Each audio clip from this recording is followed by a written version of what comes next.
მე ვფიქრობ, რომ ძალიან მნიშვნელოვანია თუ ჩვენი ოპოზიციური პარტიები დაჯგუფდებიან ფლანგებად და გაერთიანდებიან სხვადასხვა ფრონტებად.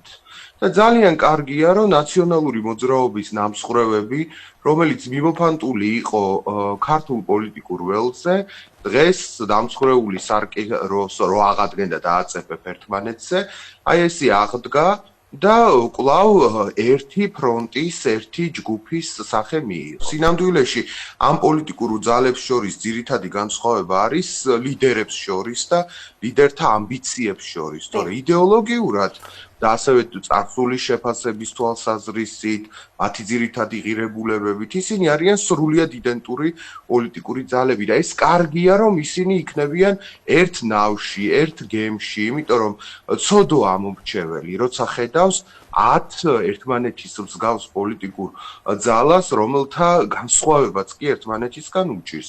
და ახლა ვინც მსგავსია, ვინც ერთი, ვთქვათ, ფესვიდან არის აღმოცენებული, იქნება ერთ ფრონტად და ერთ ფლანგად და კი ბატონო, მიზანი ოპოზიციის ალიანსის არის ის, რომ ძალიან მალე გარდაიქმნას დიდ საზოგადოებრივ პოლიტიკურ წინააღმდეგობის მოძრაობად. რა შემთხვევაში მიაღწევს ამ მიზანს? აი თქვენი ანალიზით თუ შეძლებს საერთოდ ამ მიზნის მიღწევას და მაშინ როგორი უნდა იყოს მათი სტრატეგია? რა უნდა გააკეთონ ახლა იმისთვის, რომ წინააღმდეგობის მოძრაობაც გახდნენ, რომ სერიოზული საფრთხე პოლიტიკური გულისხმობა, რა თქმა უნდა, შეუქმნან ქართულ ოცნებას, გაზარდონ მათი ამომრჩევლის რაოდენობა. მოკლედ როგორი უნდა იყოს მათი პოლიტიკური სტრატეგია ახლა?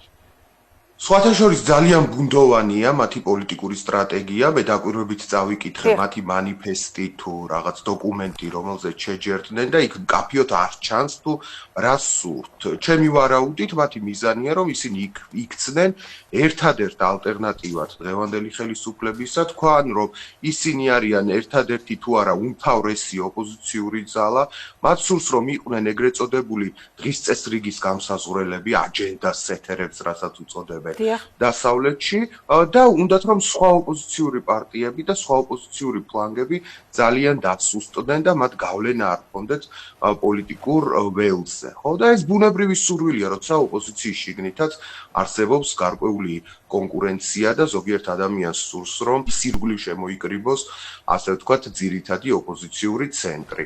აქედან რაც იკვეთება დღეს მათი მანიფესტიდან, ალბათ ისინი აპირებენ რომ დაგეგმონ ერთობლივი აქციები, დაგეგმონ ერთობლივი, თქვათ, ვიზიტები საზღვარგარეთ, დაგეგმონ, თქვათ, ერთობლივი განცხადებები და ამ ეტაპზე აი ამ გეზით აპირებენ ისინი სვლას. მაგრამ მე მინდა ვთქვა, რა იქნება უკეთესი ჩვენი ქვეყნისთვის. ჩვენი ქვეყნისთვის უკეთესი იქნება თუ ოპოზიციურ ველზე სხვა პოლიტიკური ფლანგებიც ჩამოყალიბდებიან. კი ბატონო, და ამის ამბიცია გაცხადებული აქვს მაგალითად ლელოს და ის სთავაზობს, ყოველ შემთხვევაში აქვს სურვილი, რომ იყოს ალტერნატიული ძალა ამომრჩევლისთვის ამ ოპოზიციურ ველზე. შეძლებს თუ არა ამას, აქვს თუ არა მას რესურსი და მისი პოზიციონირება, აი ეს გავლილი გზა, არჩევნებში მონაწილეობა და ასე შემდეგ, აი ეს როგორი ანალიზის გაკეთების საშუალებას იძლევა? იცით რა არის, ლელომ ძალიან ბევრჯერ შესწოდა იმ თვალსაზრისით, რომ საკუთარი იდენტობის გამოკვეთას ამჯობინა, რომ გათქვეფლილიყო სხვადასხვა ბლოკებში, ხან ვიცემერობის კანდიდატად დასახელდა სხვა ოპოზიციურ პარტიებთან ერთად, ხან თქვა არჩევნებში მივიღებ მონაწილეობასო და ამან დააზიანა მათი პოლიტიკური და მერე მიიღო.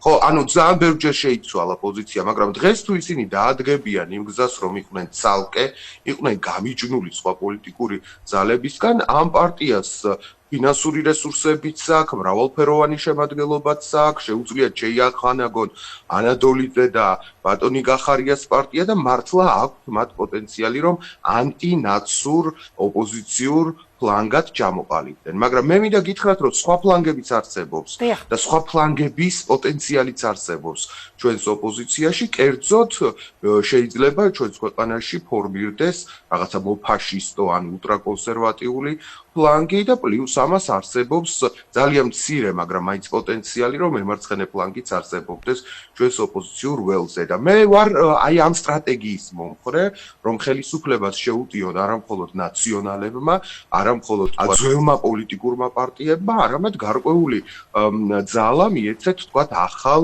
ამ პროტესტიდან წარმოქმნილ ოპოზიციურ ძალებს ან მემარცხენე მოძრაობიდან წარმოქმნილ ოპოზიციურ ძალებს. ფეხბურთის ანალოგი რომ მოვიყვანოთ, ხო, როცა გუნდს ფანტაზია არ ყოფნის, რომ მარჯვენა ფლანგის გარდა სხვა ფლანგებიც გამოიყენოს, ამ დროს მოწინააღმდეგე ძლიერია ჩააყენებს იქ თავის დაცვას და რამდენჯერაც არ უნდა შეუტიო ერთი და იგივე ფლანგიდან მინიჭოთ, გოლს ვერ გაიტან. ასე რომ სხვა ფლანგებიცაა საჭირო, მარცხენა ფლანგიდანაცაა შეტევა საჭირო, თუ გვინდათ რაღაცა შეიცვალოს ამ ქვეყანაში და ისევ ერთ კლავიშზე არ უკრავდეთ